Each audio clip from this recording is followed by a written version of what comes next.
All right, everybody. For those of you who don't know, my name is Michael Forrest, and welcome to It's Go Time.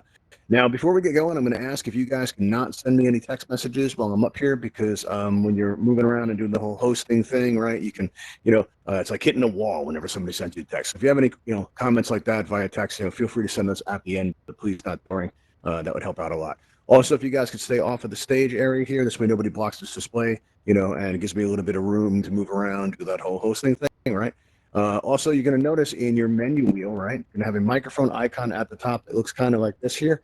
And when that icon is clear, that means we can hear what's happening all in your environment, right? So, we've gone ahead and we've turned that to red, and this means that you're muted. So if somebody comes into your space and says, hey, are you still on that thing? Please feel free to answer them because we're not going to hear any of that.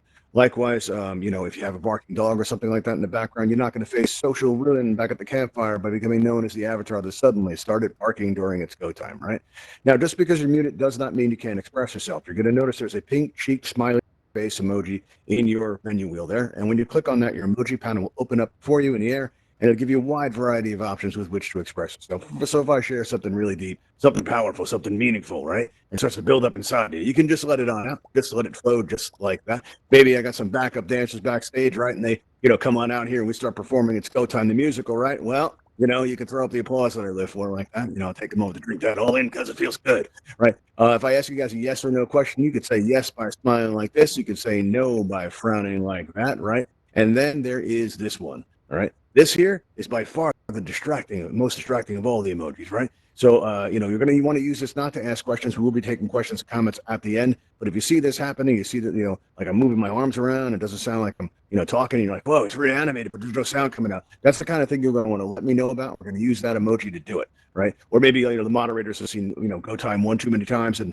decide to, burn down the stage. That's actually happened before. It's a good way to let me know. This is going to be like part of our bond. It's going to be like our sacred pact. It's going to be our agreement, right? All right, so that's the idea there. But you can press the X in the middle of that to close the emoji panel. But it's a good idea to leave it open during events like this. It gives me some feedback. It lets me know how I'm doing, right? But more importantly, it lets the people around you know what you're experiencing. So if somebody next to you starts going like this, well, that means they think something's funny, right? And you may not agree. You may be like, well, that's not funny at all. I'm going to go stand over here. And you can do that because it's a VR, except not on the stage area because as we agreed, part of our sacred bond, our pact, was that nobody would come in up here. All right, cool. All right, now what's It's Go Time about? Now, It's Go Time is an event for Oculus Go users, but all users are welcome. So if you're not on another device, please feel free to hang out. You may pick up some useful information that'll help Go users that are in AltSpace.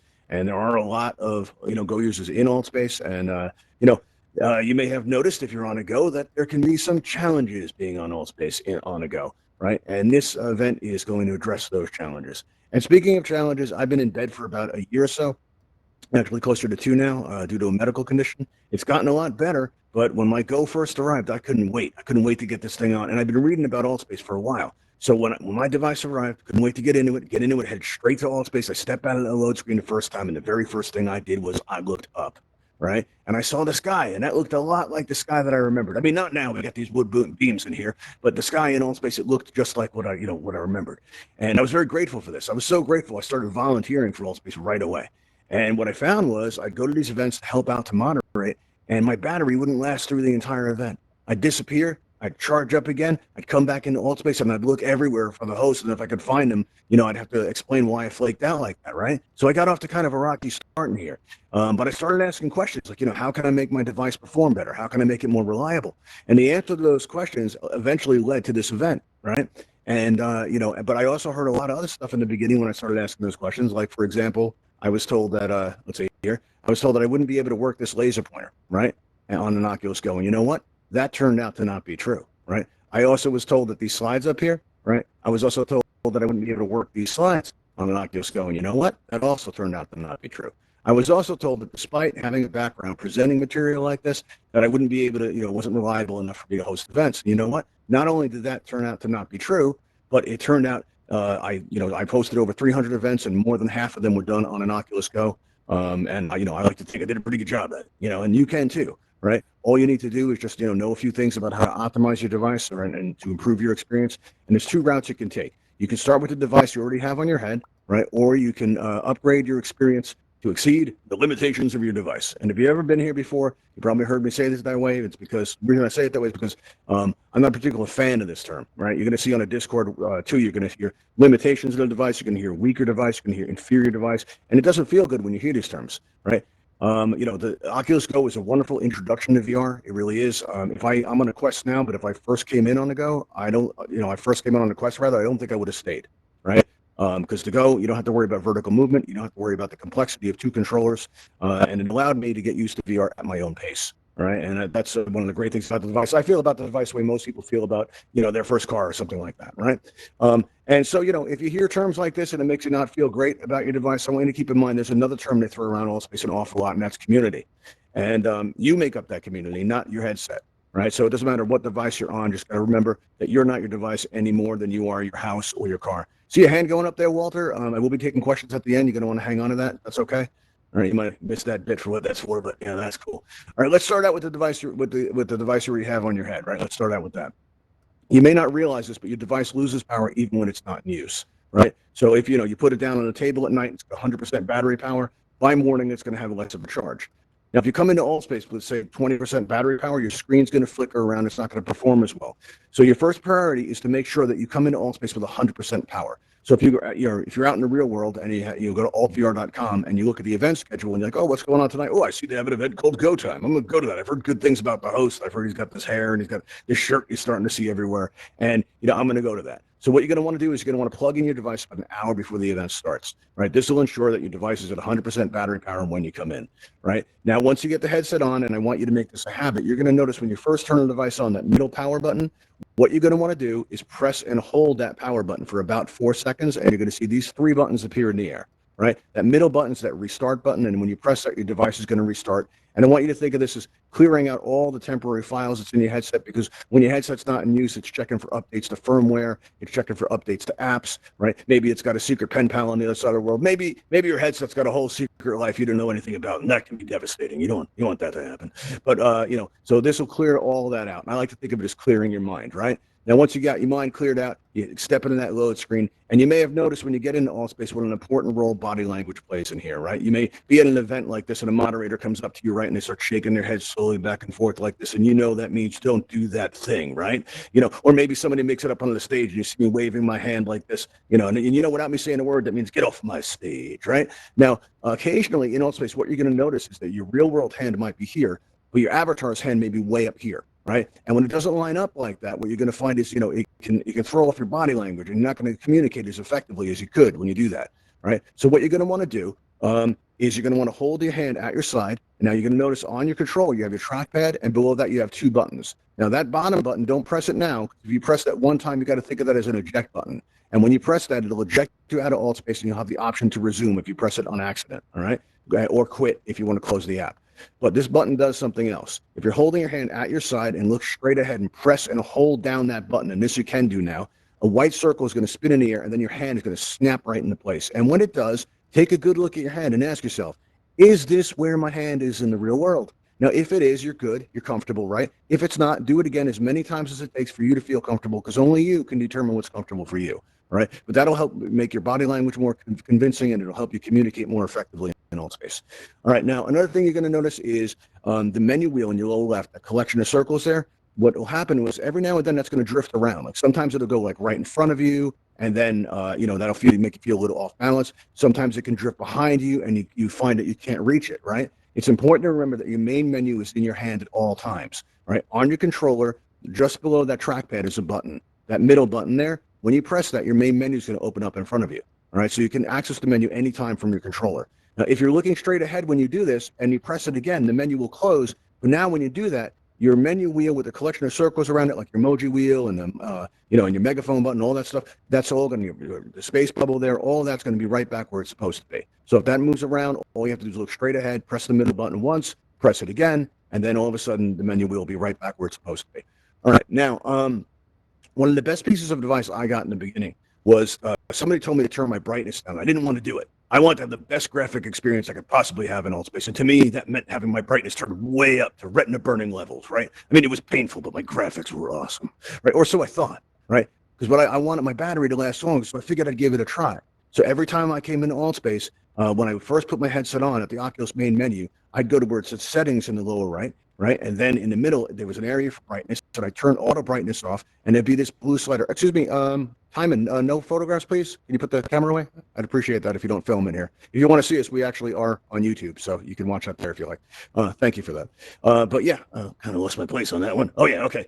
So there's this big blue bar there, right? And every time I came into Altspace, I would turn the brightness down a little bit more, and a little bit more, and a little bit more, until finally the brightness was completely off, right? And I came into Altspace and I couldn't believe what I saw. Back then, we used to host an event in the space that we were in. What we would do is we'd go over there was this tree in the corner, and all the moderators would gather there to catch up and stuff before the event would start. And as I'm walking up to this tree, right, I stopped and I looked up and I couldn't believe it. The tree looked more realistic than I'd ever seen it looking before. So if you turn your brightness all the way down, for one thing, your graphics are going to get better, right? Your device is going to perform better, but most importantly, your battery is going to last longer. And at that point, I started making it through entire events, right? And that was pretty cool, and I got to do that. And around this time, I became aware of why Go users kind of have a bad reputation in Altspace. And the reason for this is you could be standing in a campfire, right? We're talking to Zamet in the campfire, and we're hanging out. Zamet, did you hear about that thing that happened? I couldn't believe it, that thing that happened, right? And all of a sudden, I hear a voice, and I turn to see where it's coming from, and I find, oh, wow, it's my voice coming out of your avatar. Right? Now, that can be unsettling when that happens, especially with the sound delay, because it's like the way it was in the past. It has the effect of somebody copying you, and it can really throw you off. It makes you difficult to talk to. Fortunately, it's very easy to fix this. On top of your headset, on the left-hand side, you have two buttons. The leftmost button is the volume down button, and just next to that is the volume up button. When you press either of these vertical bars will appear in the air. Some will be solid, and some will be clear. Now, on the right-hand side, you're going to find there's about, four. You're going to want to put 4 clear bars. All right. This means that the volume is going to be 4 ticks away from the maximum. And when it's set at this level, what you're going to find is that it's going to cut down on that feedback, and people are going to start being nicer to you right away because they're not going to be hearing themselves coming out of your avatar. However, this comes at a price. Occasionally, you can have to strain to hear somebody, and when that happens, you got to keep something in mind. You still have one hand in the real world, and you can use that hand. If you take your left hand and you cup it to your ear right now, you put it up against your head like that, right to your ear, you're going to find that the sound of my voice actually goes up.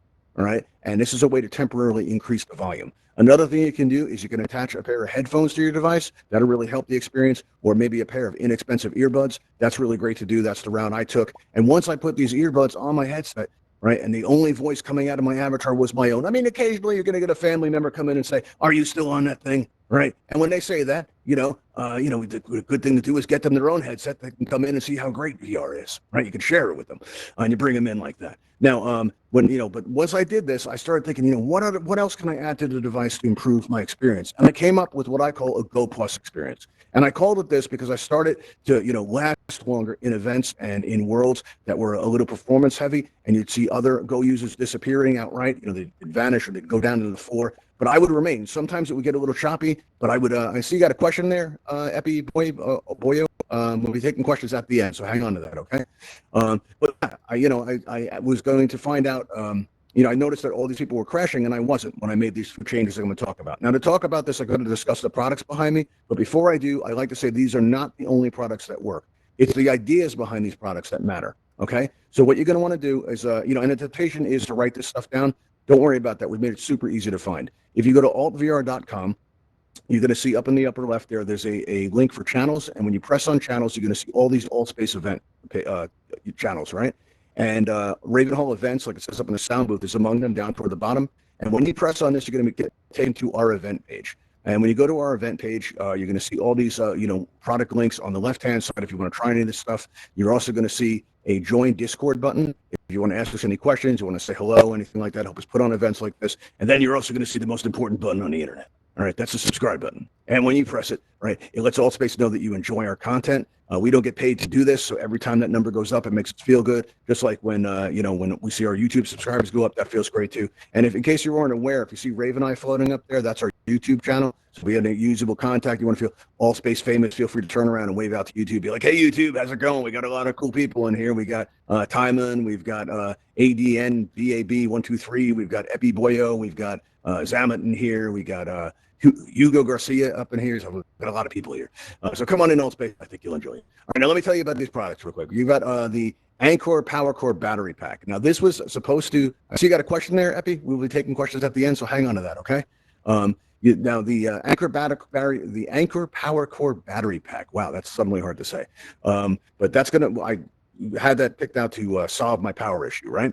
And about that time, I became aware that a lot of people were having trouble charging their devices. Now, I don't know if you've noticed this, but when you plug your device in, that cable can be kind of tight, right? And I thought that the wear and tear of all the plugging and unplugging of that eventually loosened the connection and it wouldn't charge as effectively. So I found this product here. This is a MagSafe cable. One tip plugs in your headset. The other tip plugs into the battery pack. I mean, Oculus says not to use their devices while they're plugged in, but they say it's cool to use a battery pack. So this combination I thought would solve my power issues, and it did, right? You put, and it was really great. The only problem then is I started overheating all the time. Any of you guys overheat on your device, right? Anybody have any kind of overheating issues, right? So because that was a big deal back then, right? Yeah. Yeah, I see people did. All right, cool. Well, not cool, actually. Well, we're going to tell you how to make it cool. Some people were going around saying that, putting ice packs on or putting like frozen peas on your headset was the way to go. I do not recommend doing this because when you put this on your headset, you're going to get condensation and let's see, water and electricity on your face. Probably not a good thing to do, right? And people I know who tried this went through more than one headset. So I don't think it's like a great idea to do. But what you can do is you can try this AC Infinity mini fan. It's small. It fits in the palm of your hand, right? And what you want to do is you want to make sure that the silver part is facing the faceplate.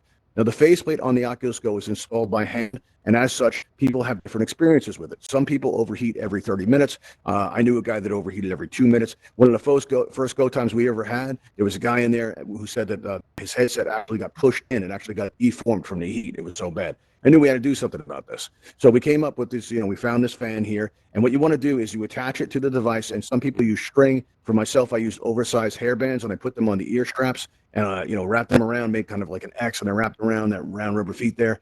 And what happened was came into Altspace with this on.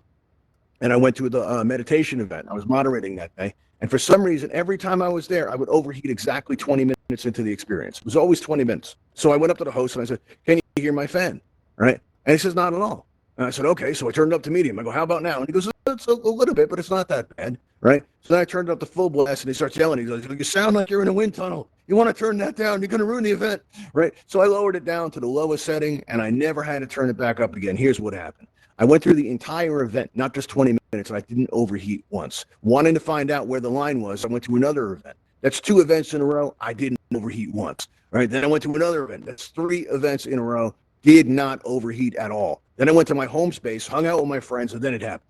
I left Altspace for the very first time by choice. I didn't leave because I had to. I didn't leave because I was overheating. I didn't leave because I was running out of power. I didn't leave by, I left by choice. And it wouldn't be for the last time. After that, I started hosting events. I started monitoring events. I was all over Altspace. I was everywhere, and you can be too. All you have to do is make a few small changes to your device, and none of this stuff is very expensive. This mini fan here, this is about $10 or $11 US. The MagSafe cable is about $7 US. And the Anchor battery pack is about $30 US. It's the most expensive thing up here. But that thing lasts 16 hours. You may not need that. You may only be spending a few hours, even if you are a night in Altspace. And for that, you can get away with a smaller battery, right? So, suit it to your needs and find out, what's going to work best for you. But this, after I did this, everything ran super reliably. But there were still some problems. And these are more like annoyances, and we're going to tell you about how some of this works, how to fix some of this stuff. All right, the first one I'm going to discuss is a movement issue.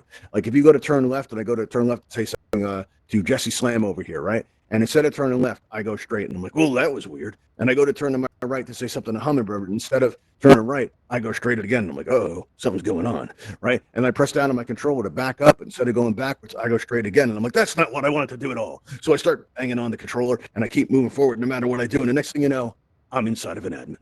There's nothing more frightening than standing inside of an admin. And when I was in there, I saw things. I saw things about the past, the future. I saw things about user accounting. It was terrible. It keeps me up at night. And I'm not going to tell you about any of the horrors I saw in there. What I am going to tell you, right, is how you can fix this if it happens to you. On that trackpad there, right, is a touchpad. It's sensitive to heat, moisture, and, of course, touch, right? So what you want to do is if you take your thumb and you swipe it across the trackpad. Doesn't matter if it's left to right or right to left. The direction doesn't much matter. Just don't press down, and as gently as you can, swipe your thumb across to the other side. Now, when you get to this side, lift your thumb off completely off the trackpad and cross over to the other side and do it again. This way, whenever you move in a direction you don't want to move, right, just go swipe, swipe, swipe, and then move in the direction that you want to move, and it's going to take care of that. Okay. Now, another thing that can happen is you're going to notice every so often, right, when you put your headset on, you're going to get a message that says can't find controller. All right. Now, sometimes this could be because you need to replace the battery in the controller, but you know you put a fresh battery in that last night, so you know that's not it, right? It's a brand new battery. There's no way, right? But your headset and your controller, they've stopped talking. Maybe the controller found out about your headset's secret life and isn't happy about it, right? So what you do, right? What do you do is you don't even have to take your headset off to fix this, right? You just got to remember 2 words: double down, right? And what I mean by this is just below the trackpad, you've got those 2 buttons. Now, if you hold those 2 buttons down at the same time, right, for about 3 or 4 seconds, a little white light's going to appear on the trackpad. Now, if you're wearing a headset, you're not going to see this light, but you won't need to, because what you will see is when you lift your thumb back up, you're going to find that you have your hand back, right? Then you're going to step into the load screen, and then you're going to be like, man, I sure am glad I went to Go Time. That Michael Forrest, he knew what he was talking about, right? He told me to double down, and now I got to be on time for my event. All right, so if that happens to you, you're welcome. All right, and every now and then you're going to notice in AllSpace that your screen goes dark. And this isn't just for Oculus Go users. This is also for anyone who's on a mobile device. All right, the way it works is all this stuff that you see in here, this stage, all of these avatars, all the sign stuff up here, and this big shiny red button that we use at the end of our events. Stick around for that. It's a pretty cool effect. All this stuff stays inside your headset. So after this event, you may go back to the campfire, and you're not going to be thinking about Go Time anymore. What your headset is. Right. And then when that memory fills up, your screen's going to go dark. If your microphone is open, your friends will still be able to hear you. And you'll be like, I can't see. I'll be right back. And then all of a sudden you hit that eject button, you hit quit, right? And then you restart the app, you come back in, and you're not going to have any problems, right? But what you can do is actually get ahead of this before it happens. Like if you've just been touring worlds and you went to 3 worlds, and now all of a sudden your friend says, let's go to the campfire, just say, okay, I'll catch up in a minute. And then leave the app completely. Just close it out by pressing that bottom eject button and then pressing quit. Restart the app, come in, right? And this is a way of getting ahead of it before it happens, okay? Now, let's see. Now, another thing here is I used to moderate for an event called Building Worlds. And when I would be at that event, right, very often I would hear Go users say that they couldn't build worlds on a Go, right? And it's silly because, honestly, if you're in the world beta, building beta program, that's not easy to say, but it's easy to enter by going into your main menu and going to settings, and under general, you'll see an option to enter that, and it'll enable you to build worlds. But the Go is capable of remarkable precision, and people get the impression that you can't build on the Go, right? Now, why do they get this impression? The reason is, let me say, I lost my pointer here. Hang on one second, grab this pointer. What happens is when somebody goes to edit an object in the world editor, right, they're going to notice, and you may notice that the object is moving around wildly like that. And you're like, what's going on? It may take a while to realize that it's your head that's controlling the movement, right? And I don't know about you guys, but it's really difficult to keep a level head in any reality, let alone a virtual one, right? So what you want to do is if you go into World Editor, you're going to notice the checkbox on the bottom, it says lock rotation. When you click on this, what's going to happen is now when you point at an object, all you have to do is squeeze and release your trigger one time. And when you do, you can now level the object with your hand. And when you get it where you like it, you can squeeze and release the trigger again, and it's going to lock into place. And you can take a look at it and be like, well, that's pretty level, and it makes a great mustache. It really works out. Great. So now what you can do is you can squeeze and hold that trigger button, and this will enable you to move the object up, down, left, and right. Also on your trackpad, if you swipe it from left to right, it'll change the size or the scale of the object. Or if you move your trackpad up or down, it's going to push the object away or bring it closer to you. And if you're squeezing the trigger button, what you can do is you can actually carry the object around with you and place it where you like. So let's say we put it on the edge of the stage here, like this here, and you're going to find, all right, if this was the real world, that would be on the ground right now, all right? But it doesn't actually have to be precise, right? With an Oculus Go, when you're building worlds, you just need to get close enough. And when you get it close to where you want it, what you're going to do is go into the world editor, and there you're going to see, panel open up in front of you. And there'll be a list on there, and you look for the item. And right now, we'd look for laser pointer, and next to that would be a cogwheel. And when you press that cogwheel, a display is going to open up that's going to have a lot of numbers on it. There'll be numbers for position, there'll be numbers for rotation, and there'll be numbers for the scale or the size. You can even label the object with a name if you like.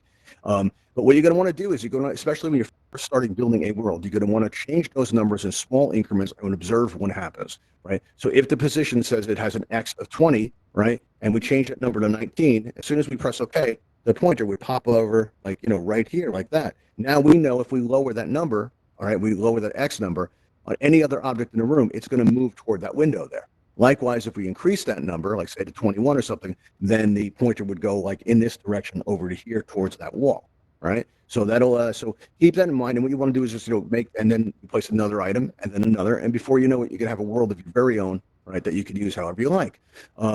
Now, entering those numbers on that keyboard, right? I know it seems like a slow process, like just from texting each other, you're pecking out those messages, right? And that can take a little while. But it's a lot like when you play a video game.